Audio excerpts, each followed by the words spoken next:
dije, hermanos, buenas noches. Sé que les dije que íbamos a leer, o leímos, mejor dicho, Lucas capítulo 15, del 8 al 10. Y eso lo hice adrede, puesto que vamos a estudiar Lucas capítulo 15, del 11 al 32. En sus Biblias se menciona como la parábola del hijo pródigo, pero ciertamente vamos a estudiar a fondo qué tiene que ver esto con el hijo pródigo, con lo que acabamos de leer, incluso con la parábola previa que viene siendo la oveja perdida. Y es que ciertamente las tres parábolas es lo mismo. Son diferentes escenarios, pero al fin de cuentas el mensaje es el mismo. Y es que muchas veces esta parábola ha sido mal interpretada por muchos años, muchas décadas, diciendo que esta parábola se aplica a la iglesia para una persona que ha sido creyente, que se ha alejado de Dios y que luego necesita regresar a Dios. Pero no tiene nada que ver con la iglesia esta parábola. Y usted va a decir, ¿cómo? ¿Cómo no tiene nada que ver esta parábola con la iglesia? Claro que no tiene nada que ver. Para eso, los hermanos que estamos estudiando hermenéutica y homilética nos preparamos para saber cómo interpretar correctamente la palabra del Señor y luego compartirlo con ustedes. Quizás para ustedes esta parábola va a ser como que no quiera su mente meterla porque ya están acostumbrados a un mensaje que por años han escuchado lo mismo. Pero ciertamente lo que les voy a enseñar es completamente diferente y como debe de hacer según la interpretación cultural. Porque para empezar, todas las parábolas tienen cuestiones culturales del tiempo y época o cultura del Señor Jesucristo. No tienen nada que ver con nosotros, los mexicanos, no tienen nada que ver con nuestro tiempo, de ninguna manera. Es como la parábola de los talentos. ¿Qué tiene que ver los talentos, que es una moneda romana o griega, con los talentos que son las capacidades o habilidades que hace el ser humano? ¿Qué tiene que ver? En absoluto, nada. Vamos a comenzar con una oración. Padre, en el nombre de Cristo, sean palabras tuyas en mis labios, no palabras de hombre. Te rogamos que sea tu Santo Espíritu, aquel nuestro Maestro, que nos dé la capacidad de poder entender, discernir, retener tu palabra y tu mensaje en nuestras mentes y corazones, que podamos conocer más y más acerca de las verdades, maravillas, profundidades de tu Escritura y ponerla por obra y de tal manera que tu Hijo amado se refleje en nuestra vida y seas tú glorificado. Gracias te damos, Padre mío, en el nombre de Cristo Jesús. Amén. Bien. ¿Alguien sabe qué significa la palabra parábola? ¿O qué es una parábola? ¿Alguien lo sabe? Con confianza, pueden levantar la mano, pueden decir. ¿Alguien sabe qué es una parábola? Adelante, hermano. Una ejemplificación de una situación con un lenguaje figurado similar, análogo, para poder explicar algo sobre una situación. Ok. No utilizamos las palabras exactas o directas, sino ejemplificamos con una situación para que se pueda entender mejor el hecho, porque quizá diciendo de manera directa no sería así. Excelente definición, dijo la hermana. Muy alargada, pero excelente, muy acertada. Y es que sí, de hecho, si lo queremos resumir en pocas palabras, ¿qué significa la palabra parábola? La palabra parábola significa comparar una cosa con otra, así, juntos. Etimológicamente hablando, si ustedes revisan la palabra parábola en su etimología original, la palabra parábola es comparar una cosa con otra junto. Pero ¿con qué propósito? La hermana acaba de mencionar para aclarar o enseñar un mensaje. Y es cierto, las parábolas, al menos en la cultura hebrea, los rabinos siempre utilizaban las parábolas en sus enseñanzas para aclarar o reforzar una verdad espiritual o moral. Y siempre comparaban una cosa con otra junto para llevar a cabo su propósito. Obviamente, el propósito por el cual se pretende colocar una cosa con otra no tiene nada que ver con lo exterior. Es decir, ¿qué tiene que ver, por ejemplo, el hecho de la perla de gran precio con lo que estaba enseñando el Señor Jesucristo acerca del reino de los cielos? ¿Qué tiene que ver una perla, físicamente hablando, con el reino milenial? De ninguna manera, nada.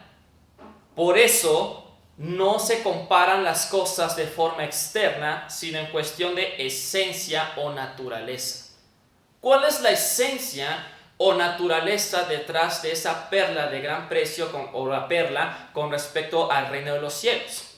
Que en este caso lo que tenemos es qué tiene que ver esta dracma, esta oveja, estos hijos con respecto a lo que el Señor Jesús quiere enseñar. Y no tiene nada que ver con aspecto físico, porque nosotros no somos ovejas físicamente hablando, tampoco somos una moneda. Pero ciertamente está demostrando que hay un valor detrás de ello. Y ese valor incluye que esa persona que le tiene tanto valor hace hasta lo imposible por traerlo de regreso. Y nótese que la oveja no hizo nada para regresar. La moneda tampoco hizo algo para regresar. Si la oveja y la moneda no hicieron algo para regresar, ¿qué nos hace pensar entonces que esta historia implica que alguien tiene que regresar? No implica un regreso, implica una búsqueda. ¿Quién hace la búsqueda entonces? Se van a preguntar. Vamos a avanzar poco a poco. Jesús hace uso de las parábolas para aclarar o reforzar una verdad espiritual. Aunque dichas comparaciones muchas veces lo imaginamos como apariencias, sin embargo, las comparaciones que se hacen es con respecto al carácter o condición o esencia de que son iguales. Ya lo dijimos.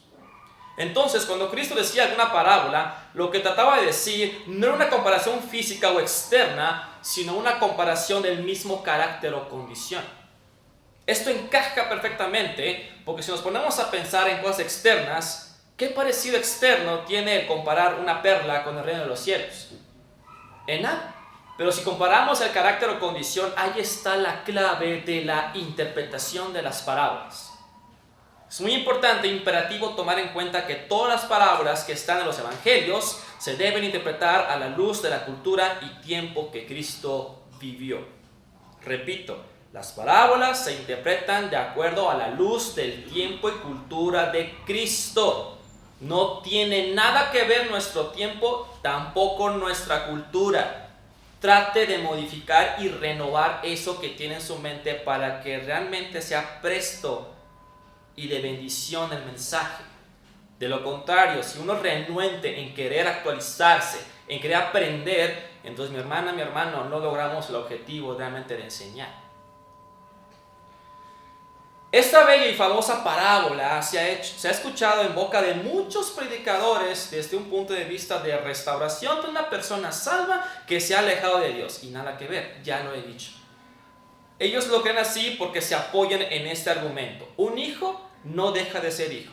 Y aunque este argumento es verdad a simple vista, se tiene que analizar con detalle esta parábola para identificar la verdad espiritual que Jesús quería refrescar. Y la verdad detrás de todo esto es, no necesariamente por cuanto eres hijo te exenta de necesitar salvación. Un ejemplo clásico. Yo estoy completamente seguro que si le preguntan, por ejemplo, a los hijos del hermano Edgar en la escuela, oye niño, Lian, ¿tú qué eres? No, pues yo soy cristiano. Ah, pregúntate esto, mi hermano y mi hermana. El niño dijo que es cristiano, pero dijo el niño que es cristiano porque verdaderamente ha nacido de nuevo y ha entendido la salvación, o lo dijo solamente porque los papás están yendo a una iglesia cristiana y por lo tanto son cristianos. Y muchos niños hacen eso, incluso jóvenes, ya grandes, que dicen, soy cristiano y soy salvo porque mis papás van a una iglesia cristiana. Ese mismo problema también tenían los judíos en el tiempo de Cristo. Ellos decían, yo soy descendiente de Abraham, estamos exentos de la salvación. Pero Juan el Bautista dijo, ¿quién les enseñó a ustedes, bola de víboras, que van a poder escapar del fuego de la ira de Dios solamente por ser hijos de Abraham? ¿Quién les enseñó esa falacia? ¿Quién? La salvación no se hereda. La salvación no se transmite solamente porque yo soy hijo de padres cristianos. Es como que digamos que la Manitzen, por ser esposa del pastor, es pastora. ¿Qué pues? No se transmiten las cosas. Las cosas Dios las concede de forma individual a cada uno. Entonces, por ese motivo los israelitas necesitan salvación. No porque sean descendientes de Abraham, significa que están exentos de la salvación. Y Pablo lo dijo muchas veces. Incluso Pablo dijo, no que aquella persona, no es uno israelita o judío aquel que desciende de Abraham, porque aún Abraham tiene hijos espirituales. Lo dijo en Romanos, capítulo 4, versículos 9 al 12, por si lo quieren revisar. Como recordatorio, Israel no solamente es el pueblo escogido de Dios, sino que también es hijo primogénito de Dios. Ah, caray. Ese hermano acaba de decir una falacia, una blasfemia. No, mi hermano. Abra su Biblia, por favor. Vamos, acompáñenme. Éxodo 4:22. Acompáñenme, por favor, a la palabra del Señor. Éxodo capítulo 4, versículo 22. Repito la cita bíblica una vez más. Éxodo capítulo 4, versículo 22. Dice así: y dirás a Faraón, Jehová ha dicho así, Israel es mi hijo, mi primogénito. ¿Qué tal? Israel es mi primogénito. ¿Qué tal, hermanos? Obviamente hay que entender también el trasfondo de ello. Pero, Israel es el primogénito de Dios terrenalmente hablando. Yo les pregunto, ¿quién es el hijo primogénito de Dios celestialmente hablando? Amén, qué bueno. Dígalo fuerte, hermano. Cristo Jesús. Y sí es. Cristo Jesús es el primogénito celestial. Y no solamente es primogénito, es unigénito. Porque detrás de esa palabra unigénito implica que es único, porque Él es Dios encarnado. No es hombre hecho Dios, es Dios hecho en hombre, o que se vistió de carne, o Dios encarnado, como le quieran llamar. Nuestro Señor Jesucristo. Entonces tenemos dos primogénitos en esta historia. ¿Y qué pues con estos dos? Vamos a avanzar para que les pueda enseñar qué con él. Entonces, si Israel es hijo primogénito de Dios, ¿para qué necesita de salvación si es hijo? ¿Para qué? Interesante pregunta, ¿no creen? Teniendo en cuenta lo anterior, comenzamos analizando el contexto de esta parábola para saber qué es lo que Jesús quería enseñar. Comenzamos con los versículos 1 y 2 del capítulo 15. Vamos a leer. Se acercaban a Jesús todos. ¿Quiénes? ¿Todos quiénes? Muy bien, aquí tenemos publicanos y pecadores para oírle. Y los fariseos, ¿y quién? Los escribas murmuraban diciendo, este a los pecadores recibe y con ellos come. A ver, mi hermano, póngase en escena. Vamos a imaginar que estamos en el Medio Oriente en los tiempos de Jesucristo. Vamos a suponer que el Señor Jesucristo está aquí a nuestra derecha y todos ustedes, menos yo, son los pecadores, son los malos de la historia, y yo soy el fariseo y el escriba.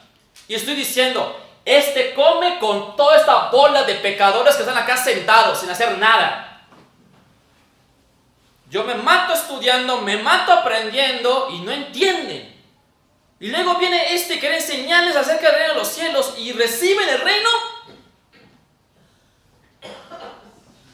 Nótese que luego más adelante, en el versículo 3, lo que dice, entonces Él les refirió esta parábola diciendo. Ahora, analice, ¿a quién le dijo esta siguiente parábola a Jesucristo?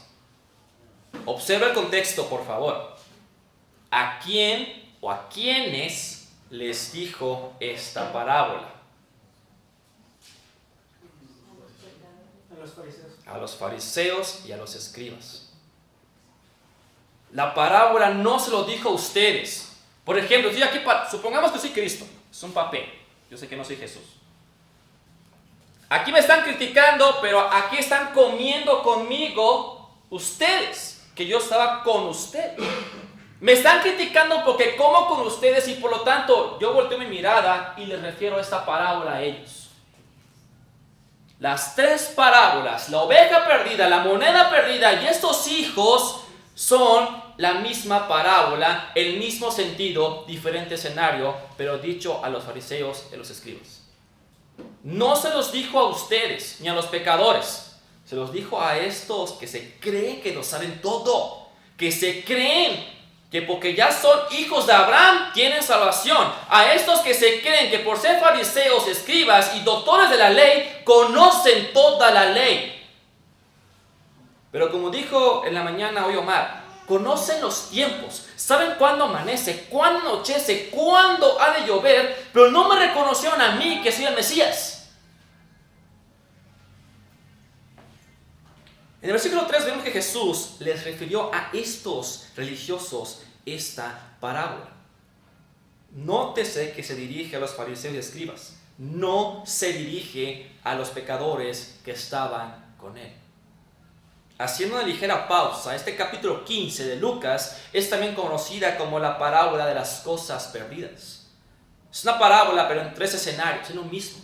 Hay cosas perdidas que necesitan ser encontradas.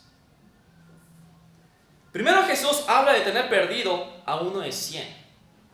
Luego habla de tener perdido a uno de 10, porque es un dracma. Y luego de tener perdido a uno de 2.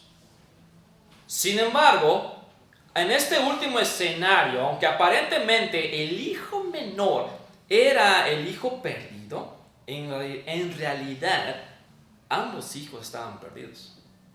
Y voy a explicar por qué ambos estaban perdidos. Versículos 11 a 12, capítulo 15. Acompáñenme en Lucas, por favor. También dijo, un hombre tenía 2 hijos y el menor de ellos dijo a su padre, Padre, dame la parte de los bienes que me corresponde. Y le repartió los bienes. Después de que Jesús les cuenta a los religiosos los escenarios previos, que son la oveja y la dracma, ahora pasamos al último escenario, que son estos hijos. De hecho, el tema de esta predicación se llama el padre amoroso y los 2 hijos perdidos. El padre amoroso y los 2 hijos perdidos. No se llama el hijo pródigo. Ahí le voy a explicar por qué después. Así que tache ese título que tiene ya en la Biblia. Total, ni siquiera fue inspirado ese subtítulo. Observamos que Jesús dice que había un padre que tenía 2 hijos, uno menor y el otro mayor. Y el menor pidió su herencia. Jesús está produciendo en estos religiosos un disgusto al escuchar esta primera parte. Esto se debe porque dentro de la cultura hebrea, que un hijo le diga, o mejor dicho, exija su herencia cuando su padre está vivo, es un insulto grande.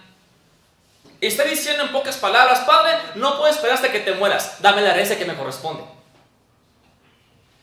Imagínense a Eliezer diciendo eso al hermano César. Y es que el hermano César es un solo.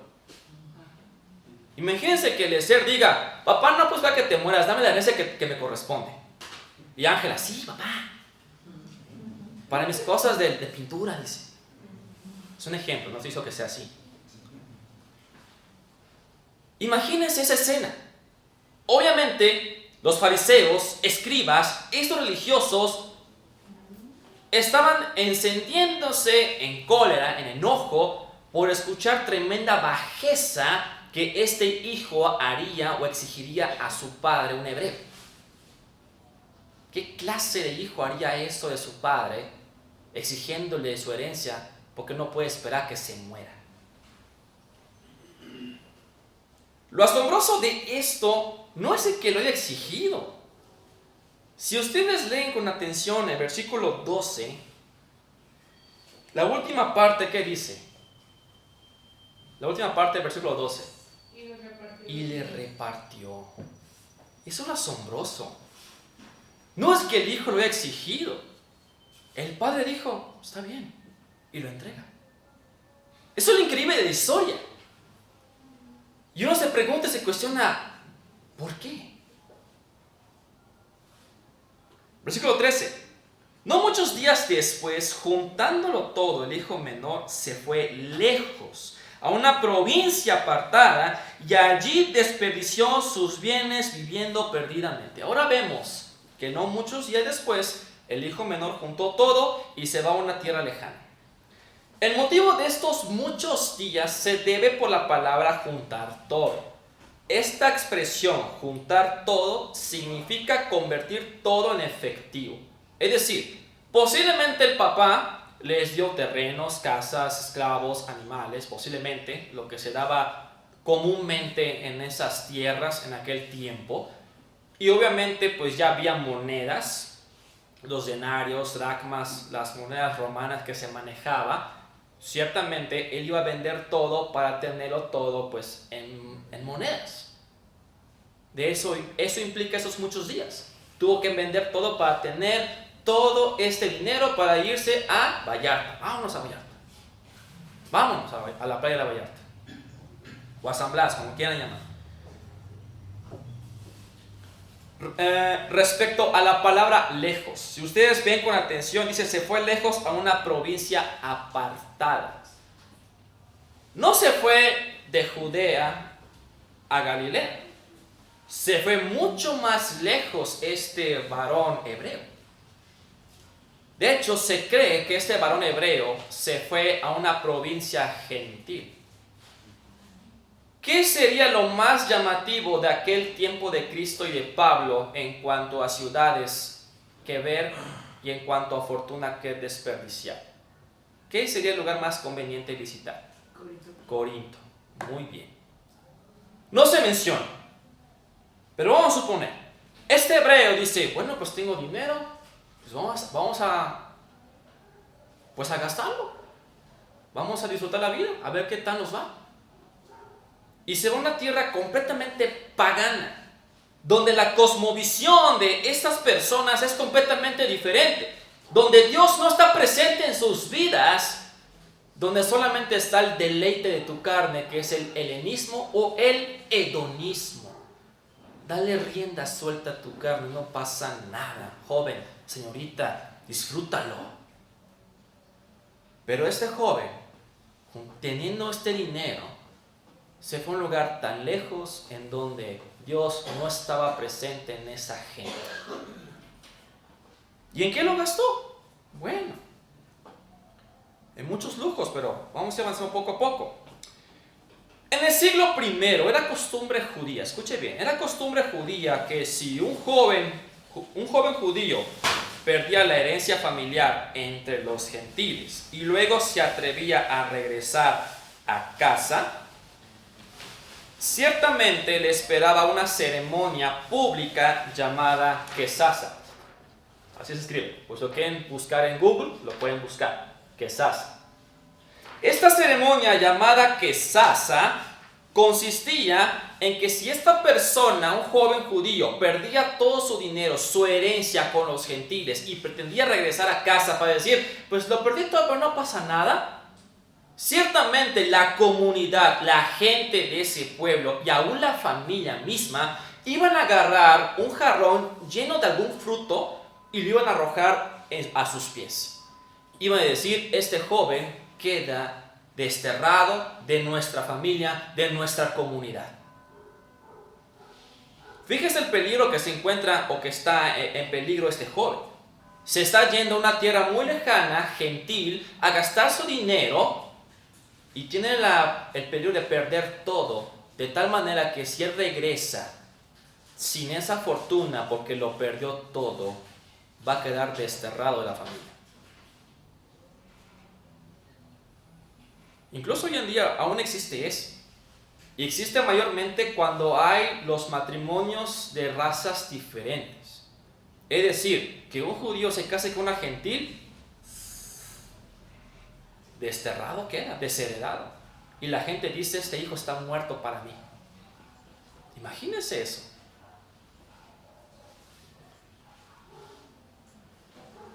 Ciertamente el hijo menor corre un riesgo tremendo. Él sabe que si pierde ese dinero entre los gentiles no podrá volver a casa, no podrá reclamar ningún derecho y nadie lo va a recibir como hijo o decirle bienvenido. Continuamos leyendo y observamos que el hijo menor desperdició todos sus bienes viviendo perdidamente. Esto podría implicar varias cosas, tales como apuestas, fiestas paganas, inmoralidad sexual, incluso comer animales impuros. Claro, si un joven judío se aleja de la casa, se aleja de todos los principios, se aleja de todas las creencias que la comunidad ha sembrado, a desperdiciar su dinero, su fortuna y hacer la vida como se da la gana, ciertamente va a perder todo valor. Ya que al ser una tierra lejana compuesta de gentiles, estos gentiles tenían la cosmovisión grecorromana. Repito, tenían su cosmovisión grecorromana. Es decir, los dioses del Olimpo griego-romano.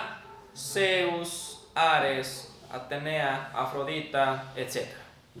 No estaba el Dios verdadero presente en las vidas de esta gente. No estaba. Incluso lo vemos en Hechos, cuando Pablo va a Atenas y ve un montón de ídolos. Y luego ve una plataforma que dice, para el Dios desconocido. Y Pablo aprovechó la circunstancia para decir, ese Dios desconocido es el que yo vengo a hablarles, del Dios verdadero de Cristo Jesús. 14:16.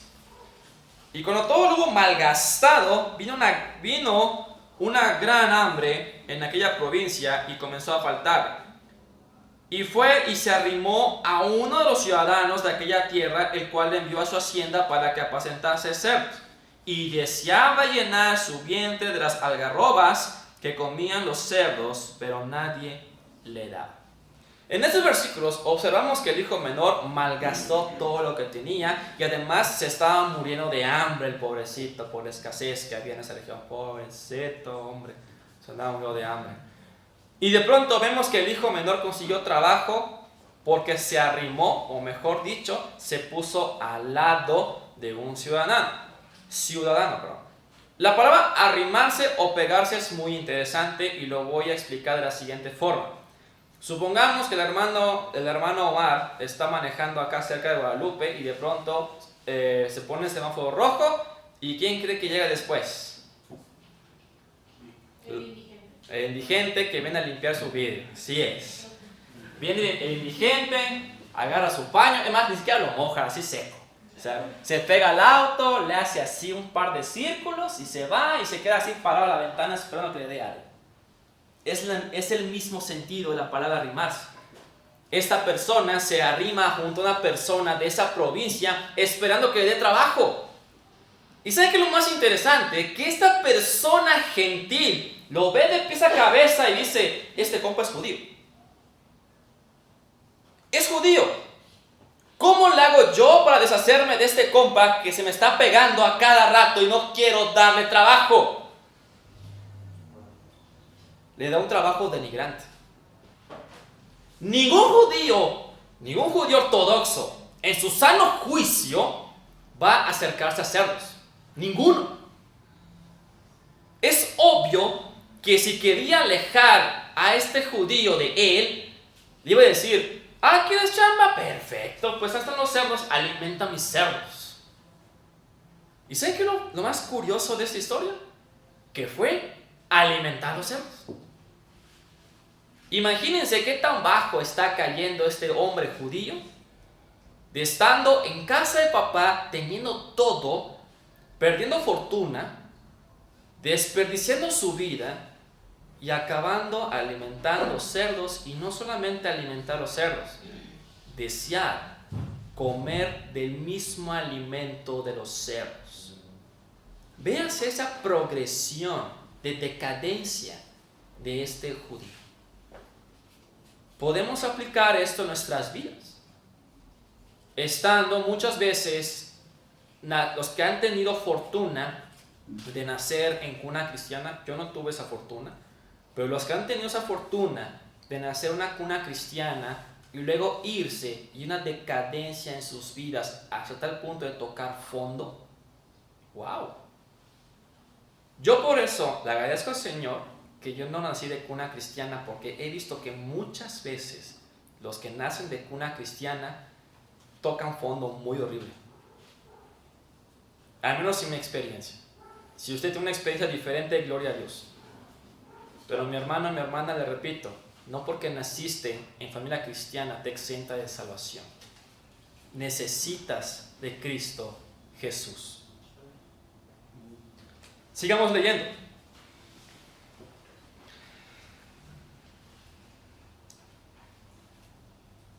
17-19. Y volviendo en sí, este versículo me encanta. Y volviendo en sí, dijo: ¿cuántos jornaleros en casa de mi padre tienen abundancia de pan, y yo aquí perezco de hambre? Me levantaré e iré a mi padre y le diré: Padre, he pecado contra el cielo y contra ti. Ya no soy digno de ser llamado tu hijo. Hazme como a uno de tus jornaleros. Llegamos a la parte donde por muchos años, se ha malinterpretado este versículo, y la razón de su mala interpretación se debe a la palabra volviendo. Ahí se debe la mala interpretación, porque mucha gente, ¿qué es lo que dice? Se arrepintió. Mira, se arrepintió. Es tan lamentable que no se haya analizado con profundidad y detalle esta palabra en su idioma original, ya que dicha palabra de ninguna manera denota o connota un arrepentimiento. Al decir verdad, las palabras griegas más comunes para referirse al arrepentimiento son dos. Espero que se vea. Si no se ve, pues lo voy a remarcar. A ver, denme un momentico. Ok, la primera palabra para arrepentimiento es metaneo. Metaneo. Primera palabra griega para implicar un arrepentimiento. Segunda palabra, epistrefo. Epistrefo.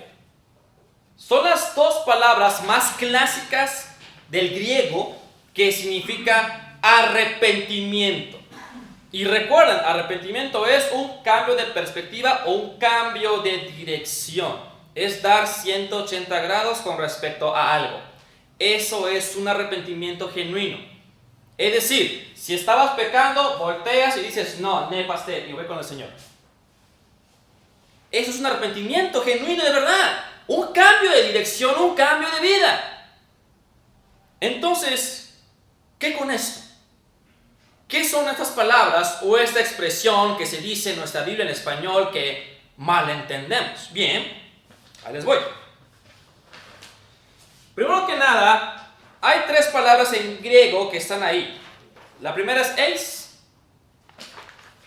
La segunda es ertomai. Y luego está hiaiton. Son tres palabras que están en griego juntas. Esas tres palabras tienen que traducirse correctamente, o de lo contrario haremos una pésima interpretación. La primera palabra, que es eis, que es muy interesante, esta palabra eis es una preposición, es decir, va antes de algo para indicar o para modificar la acción de algo. Esta preposición implica de alcanzar algo, o dentro de adentro. Eso es eis. De alcanzar o adentro de dentro. Eso es eis. Erkomai significa ir o venir. Erkomai es ir o venir, así como vals, que no es vals, por cierto. Entonces tenemos estas dos palabras, y la siguiente palabra, hiaiton, implica uno mismo o a mí mismo. Son tres palabras que se tienen que entender juntas para poder entender correctamente lo que significa volviendo en sí. De acuerdo a los léxicos en griego, estas tres palabras juntas implican implica un pronombre reflexivo. Implica una reflexión. ¿Pero qué está reflexionando este compa? Este hijo menor, ¿qué es lo que está reflexionando? Que dice, volviendo en sí. ¿Qué está reflexionando? Si ponemos atención al contexto, hay un problema que estaba pasando allá. ¿Cuál era ese problema? El hambre. Excelente. Ese es el problema. Hay hambre. Si hay hambre, él quiere comer. Te pregunto, mi hermano, ¿este compa tenía dinero? No tenía. Por eso fue a trabajar como algo para tener algo de dinero y poder comprar comida. Ah, pero este compa es muy astuto. ¿Ustedes piensan que estas palabras tan maravillosas y maquilladas son de arrepentimiento? Esto que estaba diciendo este joven, le estaba recordando Cristo una historia muy conocida. Vamos a Éxodo, acompáñenme. Éxodo capítulo 10, por favor. Éxodo capítulo 10, versículos 16 y 17. Repito la cita bíblica. Éxodo capítulo 10, versículos 16 y 17. La palabra del Señor dice así: Entonces Faraón se apresuró a llamar a Moisés y a Aarón y dijo: He pecado contra Jehová vuestro Dios y contra vosotros, mas os ruego ahora que perdonéis mi pecado solamente esta vez, y que oréis a Jehová vuestro Dios que quite de mí al menos esta plaga mortal. Te pregunto, hermanos, ¿conocemos la historia? Espero que sí. Conocemos la historia de Moisés, el libertador de Israel. Las veces que Faraón citó a Moisés, te pregunto, ¿acaso demostró un arrepentimiento? No. Ahí está la clave.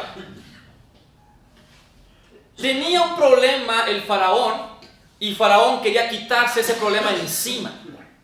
Lo mismo con este hijo menor. Tenía un problema, quería zafarse, quitarse ese problema, y qué mejor que regresando a casa. Pues claro, él tenía todo en casa. Tenía comida, sirvientes, ropa, música, ganado, terrenos, una buena vista quizás. Quizás estaba en el segundo piso, en el aposento alto. Gloria a Dios, ahí estaba el joven este. Él no estaba regresando porque estaba arrepentido. Él tenía un plan. Él quería regresar a casa. Se estaba muriendo de hambre. Quería quitarse ese problema. Y qué mejor que regresar a casa y decir: ay, Padre mío, he pecado contra ti, contra el cielo. Quizás a su mente esté viniendo alguna persona que haya hecho eso en su familia. Digo, los que tienen hermanos. Al menos yo en mi casa, pues nunca hubo ese problema. Al menos que yo recuerde. ¿Verdad, Victoria? No se crea. Pero quizás, digo, quizás los que tienen muchos hermanos, como 10 hermanos, creo que no había tele. Esos 10 hermanos que tienen ustedes, y de que pronto alguno de allá, la oveja negra, como decimos aquí en México, se alejó, se va a emborrachar, a drogarse, luego regresa todo sucio, todo golpeado, y todos allí como que: mamá, ¿para qué lo recibes? ¡Sácalo! ¿Para qué lo recibes? ¡Sácalo! Bueno, pues es la misma historia que estamos contando aquí. La misma historia. Entonces, él estaba entrando en razón o viniendo a razón.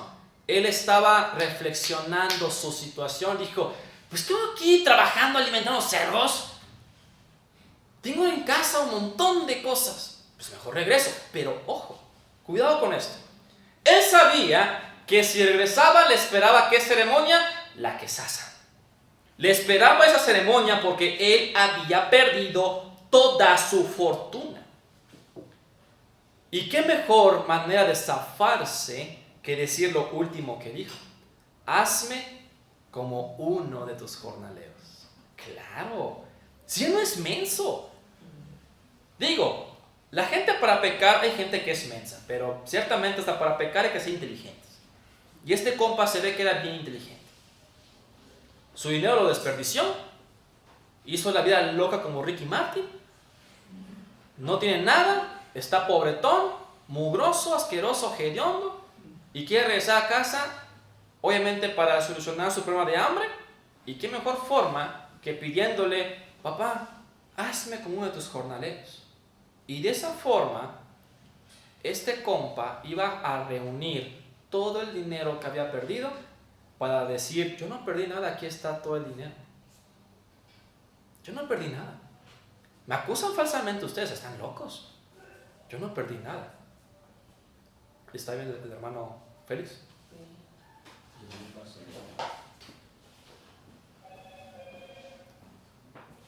Ciertamente él sabía lo que estaba haciendo. Él no es menso.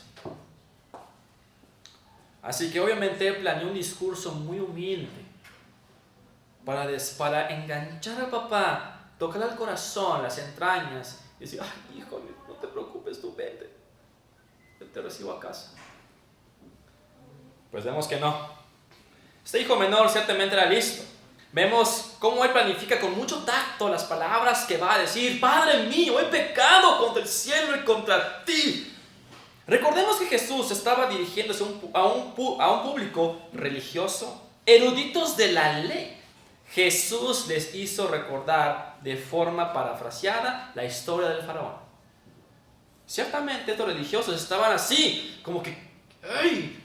¿Cómo se atreve este compa a hacer lo mismo que hizo el faraón con Moisés, con nuestro gran profeta?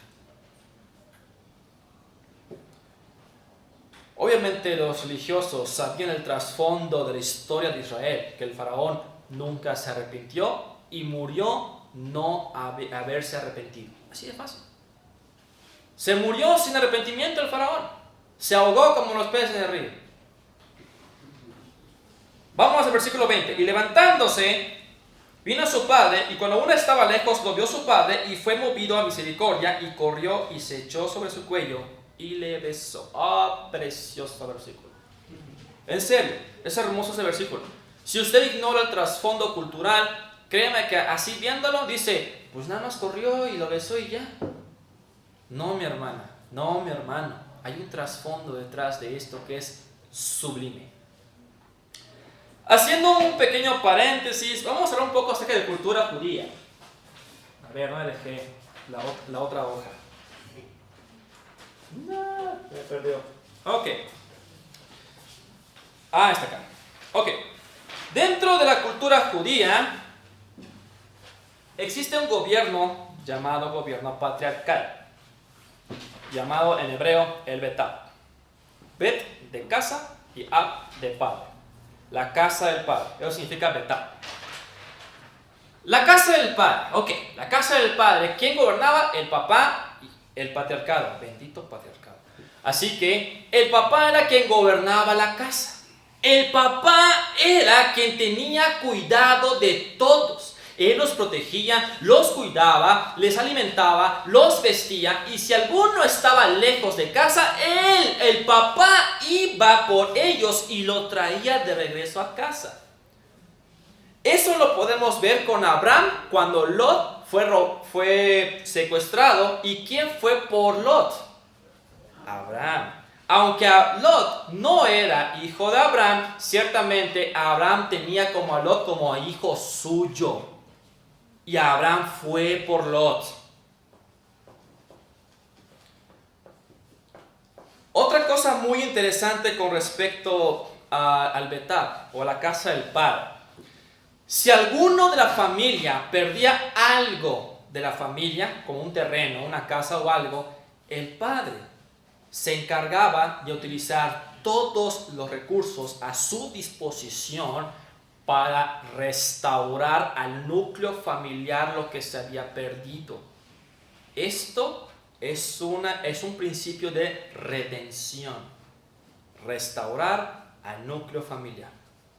La palabra redención no solamente es un término teológico, también es un término cultural de los judíos, porque están restaurando al núcleo familiar lo que se había perdido. Y eso lo podemos ver en la historia de Ruth y Boaz. Elimelech había perdido sus propiedades. ¿Y quién cree que fue que lo recuperó? Fue Boz. Y Boz recupera todas las propiedades de Elimelech al núcleo familiar de Elimelech. Interesante.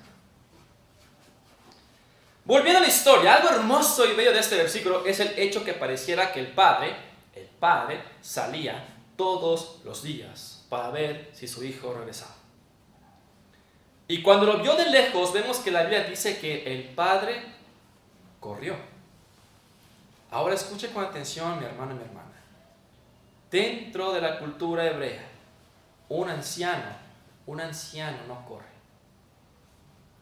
El que un anciano corra, es deshonroso, vergonzoso, humillante. En toda la Biblia solamente hay 3 ancianos que corrieron. El primero está Abraham, el segundo está Esaú y el tercero, papá amoroso. Solamente los jóvenes corren, los ancianos no corren. Obviamente el hijo menor, al ver que su papá se está acercando corriendo, obviamente el hijo se queda impresionado diciendo: ¿por qué él viene a mí corriendo? ¿No acaso yo debería ser quien corra hacia mi padre? Pero no, él viene hacia mí. Yo no soy quien me acerco a Dios. Yo no soy quien corre a donde está Dios. Es Dios quien viene a mí. Es Dios quien corre hacia mí, porque Él me busca y Él me ha encontrado. Lo mismo contigo. No eres tú quien buscó a Dios, es Dios quien te buscó y te encontró. Es Dios quien tomó la iniciativa de la salvación, no fue el hombre. Demuéstreme con la Biblia en donde se dice que el hombre toma iniciativa para ser salvo. No lo hay. Fue Dios quien hizo la iniciativa y se ve desde Génesis. En ningún momento el hombre interviene o hace algo en su salvación. Dios lo hace todo. Era necesario que el padre de este hijo menor saliera corriendo, porque de esa manera el padre iba a evitarse que se hiciera la ceremonia de la quesada. Imagínense, Dios, para evitar que nosotros perezcamos en el lago de fuego, Él viene a nosotros para ser rescatados. Lo mismo con el padre que hizo con este hijo menor. Él corre hacia él para evitar que se haga la quesada y sea cortado y expulsado del pueblo. ¿Se dan cuenta de la magnitud que es esto? Hay mucha riqueza, profundidad y verdad detrás de este mensaje. 21. Y me apuro porque me queda poco tiempo. Y el hijo le dijo: Padre, he pecado contra el cielo y contra ti, y ya no soy digno de ser llamado tu hijo. Así. Ahora sí, estamos viendo un arrepentimiento. Quizás la Biblia no diga: y se arrepintió fulano, o se arrepintió sotano. Pero ¿dónde está aquel plan que él tenía? Ya no está aquel plan que dijo: oye, hazme uno de tus jornaleros, ¿no? No. Él baja la mirada y dice: perdón. El hijo sabía que el hecho de que su padre corriera por él, aún estando lejos, y que además lo besó, es un acto de amor, misericordia y gracia por parte del padre. Y por ese acto que hizo el padre para con su hijo menor, produjo en él un cambio en su corazón, produjo un arrepentimiento. Esto es lo que produce la gracia de Dios en el corazón del hombre. Esto es lo que la gracia produce en el corazón del hombre. Por cierto, nótese el orden del arrepentimiento del hijo. Primero hace mención del cielo, que es la morada de Dios. Luego menciona que pecó contra su padre debido a que perdió su herencia. Y por último, hace un reconocimiento de lo miserable e indigno que él es. Así de fácil. Padre, perdóname porque he pecado. Señor Jesús, perdón porque he pecado.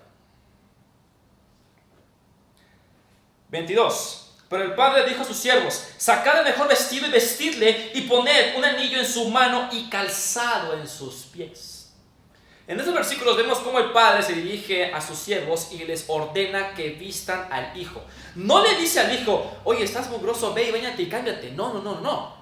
El padre le ordena a los siervos: hey, vistan a mi hijo, vístanlo, póngale lo mejor. La mejor ropa se refiere a la mejor ropa del padre. Es decir, este hijo tuvo la mejor ropa del padre. ¡Qué impresionante! Incluso le da un anillo. Ese anillo implica primogenitura o derecho de primogénito. Y él no era el hijo mayor, él era el hijo menor. ¿Por qué motivo el padre le da el anillo de derecho de primogenitura al hijo menor? ¿Por qué? Óigame. Vamos a aterrizar esto a la iglesia. Se dice que nosotros, los creyentes de la iglesia, somos revestidos ¿de qué? De justicia, que es Cristo Jesús. Tenemos una naturaleza divina que Dios nos comparte, y lo dice Pedro. Y no solamente eso, se dice en Romanos que somos coherederos con Cristo Jesús. Jesucristo debería ser el único heredero, pero dice ya que somos coherederos. Es decir, si usted quiere saber cuáles son las promesas de Dios para la iglesia, busque las promesas que le compete a Cristo. Ahí está la clave. ¡Qué impresionante! ¡Qué cambio de posición! ¡Qué vestidura más majestuosa el Padre le dio al Hijo! Y qué vestidura divina Dios nos ha dado. Y no es nuestra propia, Dios nos la dio.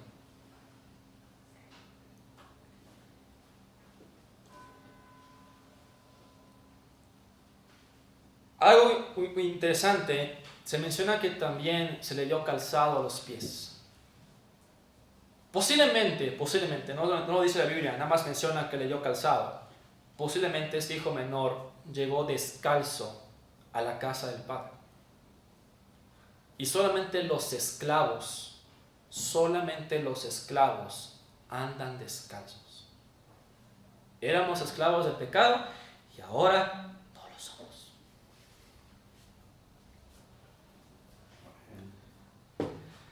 Así que este hijo menor tenía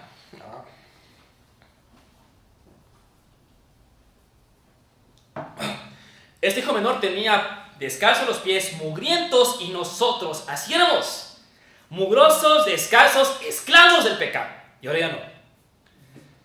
23 y 24 dice así: y trae el becerro gordo y matadlo, y comamos y hagamos fiesta, porque este mi hijo muerto era y ha revivido, se ha perdido y es hallado. Y comenzaban a regocijarse. Ahora pasamos a la celebración, que es hermosa, por cierto, Dentro de la cultura hebrea, la mesa, escúcheme hermano, la mesa es algo más que un lugar para comer.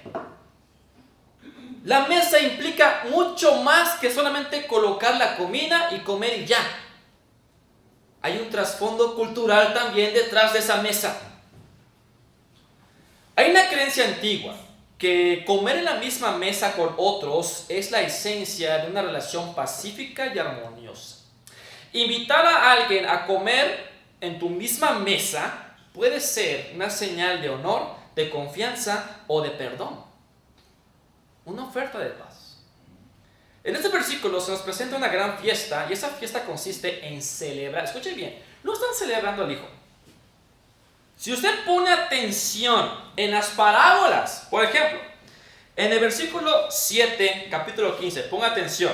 Os digo que así habrá más gozo en el cielo por un pecador que se arrepiente que por 99 justos que no necesitan arrepentimiento. Y luego el versículo 10. Así os digo que hay gozo delante de los ángeles de Dios por un pecador que se arrepiente. Y ahorita en este versículo hay una fiesta, hay un regocijo. Se menciona 3 veces. Quiere decir que pongas atención. El Señor Jesús, cuando repite las cosas más de 2 veces, pone énfasis y dice: pon atención a esto que es muy importante. Hay fiesta, hay celebración en el cielo por un pecador que se arrepiente. Pero ojo, no están celebrando al pecador como tal. Están celebrando a alguien que pudo traer ese pecador a los pies de Cristo. No están celebrando al hijo menor, están celebrando al padre. Porque si ponen atención, el pastor cuando encontró la oveja dijo, vengan y regocíjense ¿con quién? Conmigo. La mujer dijo, vengan y regocíjense ¿con quién? Conmigo. Lo mismo el padre. El padre dijo, vengan todos y regocíjense conmigo porque este hijo mío estaba muerto y ahora está vivo. No estamos celebrando a los pecados que se arrepintieron. No tiene sentido celebrar a una persona que se arrepintió. Celebramos a la persona que lo encontró porque él estaba perdido. Y tiene más sentido esto porque recuerden, ¿cuántas coronas hay según para los cristianos? 5, perfecto. ¿Cuál es la corona que es para los evangelistas? No. ¿Cuál es la corona que es para los evangelistas?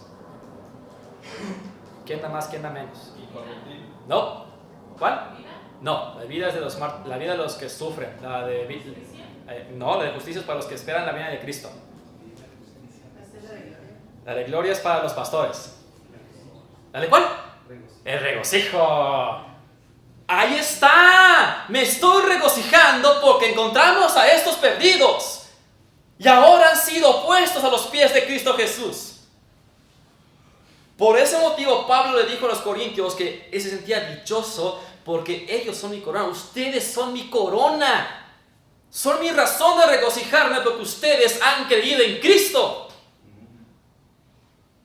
¿Tiene más sentido eso? Fueron a celebrar con el Padre.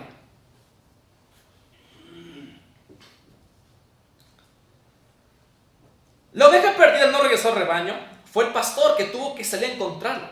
La moneda perdida no regresó a su lugar. Fue la mujer que tuvo que limpiar la casa hasta encontrarla. Estos tres, al haber encontrado lo perdido, dijeron, gozaos conmigo. Por lo tanto, vemos una verdad importante detrás de estos escenarios. No somos nosotros quienes buscamos a Dios, es Dios quien nos busca. No somos nosotros quienes regresamos a Dios, es Dios quien nos trae de vuelta. Nosotros estábamos perdidos, pero Dios nos encontró. Así de fácil. La fiesta consiste en celebrar al Padre que trajo de vuelta al hijo menor al hogar. De eso se trata la fiesta. ¿Quiere regocijarse, mi hermano? Traiga a los pies de Cristo una persona. Y créanme, se va a sentir gozoso. Si conoce a un hermano de la iglesia que se ha alejado, tráigalo de vuelta. Y si regresa, regocíjese porque ha regresado con el Padre. Entonces, esta celebración encaja perfectamente con la corona de regocijo. Se celebra, no solamente se celebra el hecho de que se trajo de vuelta al hijo menor perdido, sino que también se celebra el hecho de que el hijo menor ha sido encontrado por el Padre y vuelto al hogar. Nótese eso. Tomando en cuenta la importancia de la mesa, volvemos a la mesa, la cultura hebrea, hay una tradición específica que se llama Shulchan. ¿Tengo papel? Sí. Ok, hay una tradición judía de la mesa que se llama Shulchan. Voy a escribir rápidamente.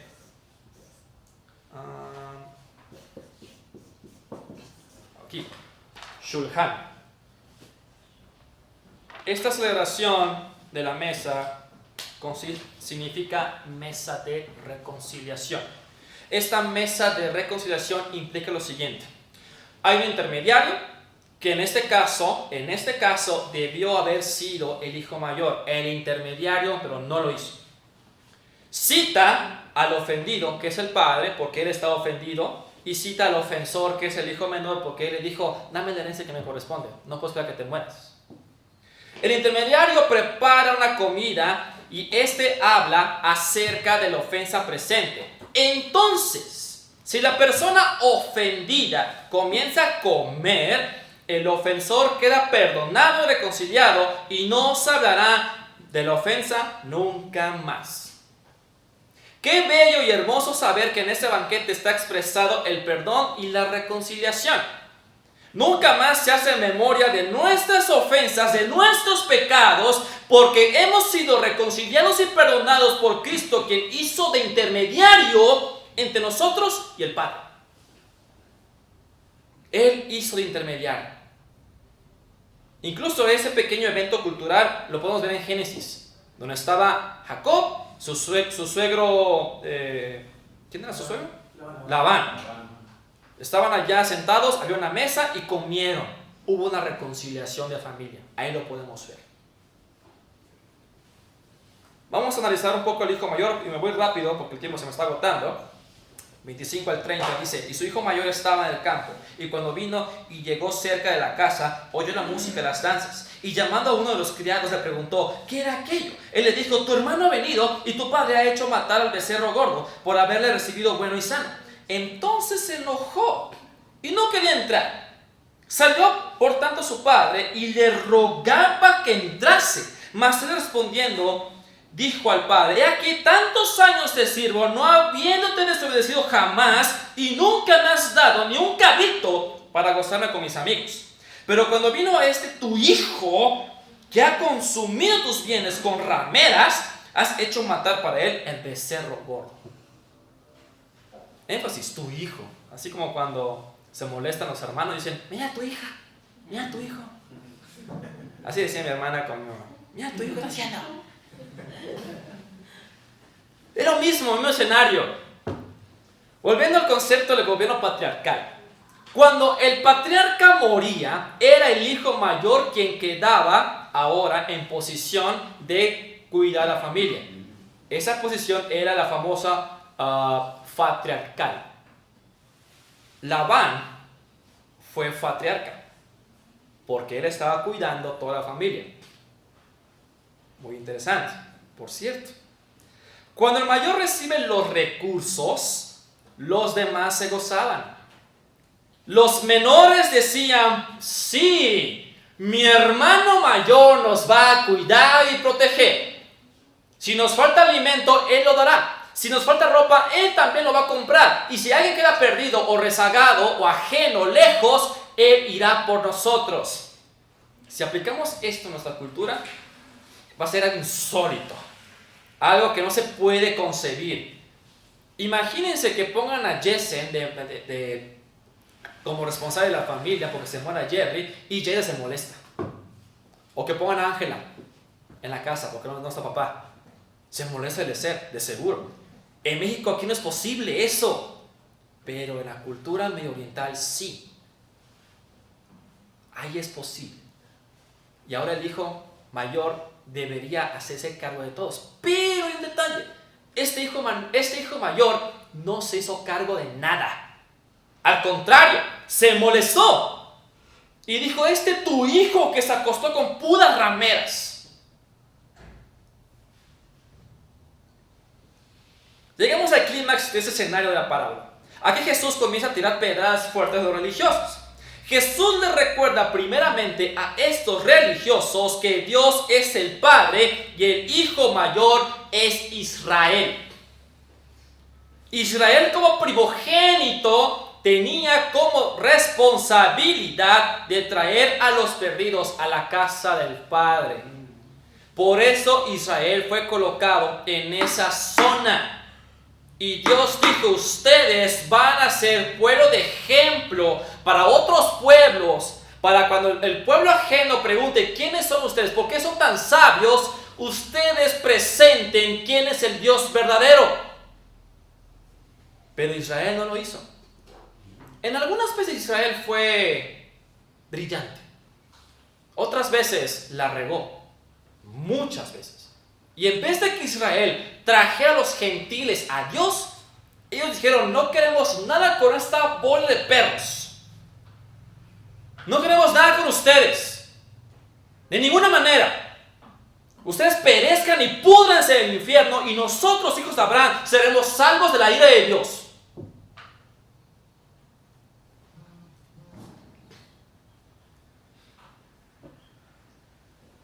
Aterrizando esto de forma más específica, Jesús estaba diciendo, ustedes, fariseos, escribas, doctores de la ley, ustedes son el hijo mayor y su deber era traer a estos perdidos a Dios, pero no lo hicieron.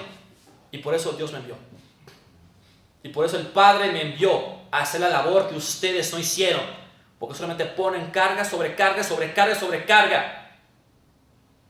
Por eso Cristo vino a buscar y a salvar lo que se había perdido. Dado que Israel y los religiosos no cumplieron con su deber, es precisamente que Jesucristo fue enviado como el primogénito y unigénito del Padre para salvar lo que se había perdido. Es interesante notar cómo el Padre le rogaba al hijo mayor para que entrara a la celebración. Y en vez que el hijo mayor entrara a celebrar que su hermano menor había sido encontrado, perdonado y reconciliado, solamente se molestó y criticó a su hermano menor. Es lo mismo que estaban haciendo los fariseos. Este Jesús está comiendo con esta bola de pecadores, con esta lacra que no merece salvada. Es lo mismo que estaban haciendo los fariseos y los religiosos. En vez de que estos hicieran su deber de salvar a estos pecadores, solamente los alejaban. No queremos nada con ellos. Yo me creo santo. Me pongo mi corbata, mi traje, mis zapatos bien pulidos, peinado de fraile. Soy santo. No se me acerquen a mí. Escucho rondalla. No se me acerquen a mí. Soy el ungido de Dios. No se me acerquen. Voy de pavos y pecadores. Nada que ver, mi hermano. Somos salvos por gracia de Dios. El Señor vino por nosotros a rescatarnos. No lo merecíamos y lo hizo por pura gracia y misericordia. 31-32 para terminar. Y entonces le dijo, hijo, tú siempre estás conmigo, todas mis cosas son tuyas. Mas era necesario hacer fiesta y regocijarnos, porque este tu hermano era muerto y ha revivido, se había perdido y es allá. El hijo mayor tenía todos los recursos a disposición, igual que Israel. Todo, las promesas, todo tenía Israel a disposición y no hizo su deber. Lo mismo que este hijo mayor tenía todo a disposición para ir por su hermano y no lo hizo. Él deseaba que su hermano pereciera, igual que esos religiosos perecieran. No hagamos lo mismo con la gente que nos rodea. No porque esté greñudo o apeste, significa que le haremos el fuchi, o el guácala, o el chusma. Porque así como alguien vino a ti y te habló de Cristo Jesús, haz lo mismo con otros que necesitan ser encontrados. Porque ellos están perdidos como tú lo estabas. La queja del hijo mayor en el versículo 29 con respecto al alimento es interesante. En la cultura hebrea, el becerro es el animal que solamente se consume en eventos muy especiales como la boda, por ejemplo, o para agasajar a los invitados de alto honor. Vemos que en el versículo 23, el padre ordenó que mataran al becerro más gordo, es decir, lo mejor de lo mejor. Ciertamente era un momento muy especial, puesto que el hijo menor había sido hallado por su padre. En cuanto al reproche del hijo mayor, en la cultura hebrea, el consumo de un cabrito era de uso ordinario. Por lo tanto, el hijo menor, en paráfrasis, dice a su padre, tantos años te he servido y obedecido, y ni siquiera la carne más ordinaria me has preparado para que disfrute con mis amigos. Ni siquiera lo más simple.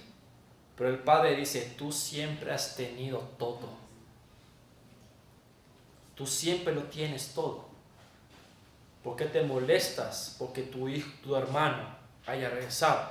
Jesús dice, ¿por qué se molestan que estos hayan sido encontrados? Deberían participar conmigo y regocijarse y solamente están criticando.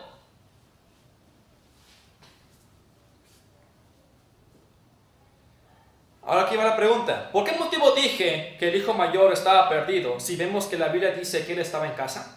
La respuesta es sencilla, mi hermano, mi hermana. Aunque el hijo mayor estaba físicamente presente y cerca de su padre, ciertamente su corazón estaba lejos de él.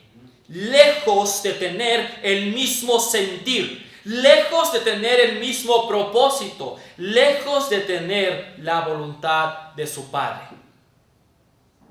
Y si ciertamente esta parábola tiene relación directa con Israel y con los religiosos como el hijo mayor, no cabe duda que Jesús estaba diciendo que ellos estaban perdidos porque su corazón estaba lejos de Dios. Tanto Israel como los religiosos creían y se jactaban enormemente que estaban cerca de Dios solamente por tener el templo. Y aunque es cierto que tenían el templo, el mismo Dios dice que el corazón de Israel estaba lejos de él. Entonces vemos aquí que la distancia física no tiene nada que ver con que estemos lejos de Dios, sino que es la actitud del corazón. Yo puedo estar aquí presente incluso y estar mi corazón lejos de Dios. Puede haber aquí alguna persona ahorita mismo chateando en el WhatsApp, mandando fotos o emojis o stickers, haciendo acto de presencia acá en la iglesia, pero su corazón está lejos de Dios. Así de fácil. De nada sirve que tú vengas presencialmente si tu corazón no está aquí. No sirve de nada, mejor quédate en casa. Porque ese espacio puede servir para alguien que realmente sí quiera estar acá. Y solamente ocupas un lugar nada más por ocupar. Aprendamos el hijo menor de que los hijos perdidos no regresan por sí solos y mucho menos en arrepentimiento. Solo regresan momentáneamente para solucionar su problema o algún problema. Aprendamos del hijo mayor de no ser negligentes y cumplir con nuestro deber, responsabilidad e incluso privilegio de traer a los perdidos y reconciliarnos con el Padre por medio de Cristo Jesús. Y por último y sobre todo, aprendamos del Padre que se humilló a sí mismo para salvar a su hijo menor. Este personaje del Padre representa al Padre, Dios, quien envió a su primogénito y unigénito Cristo Jesús, dejando su trono de gloria para salvar lo que se había perdido, el hombre. Nótese que el Padre en la parábola rompió toda costumbre y ceremonia, rompió todo. El Padre no estaba obligado a salvarnos y sin embargo lo hizo por pura gracia. Lo mismo diríamos de Dios, Él no estaba obligado a salvarnos y lo hizo por su pura misericordia y gracia y amor. Así que hermanos, vayamos a traer a esa gente perdida, porque nosotros algún día, en algún momento, estábamos perdidos y alguien nos encontró y alguien nos llevó a los pies de Cristo. Vamos a orar. Gracias, Padre, porque eres bueno para con nosotros. Gracias por esa salvación tan grande, tan maravillosa que nos has concedido. No lo merecemos, indignos y merecedores somos. Gracias por tu sangre preciosa derramada en la cruz, por habernos elegido antes de la fundación del mundo, y no porque teníamos algo en nosotros bueno que escoger, sino porque lo quisiste así por tu pura misericordia. Nos salvaste por tu pura gracia y ahora somos objetos de tu amor divino. Gracias te damos, Padre, en Cristo Jesús. Amén.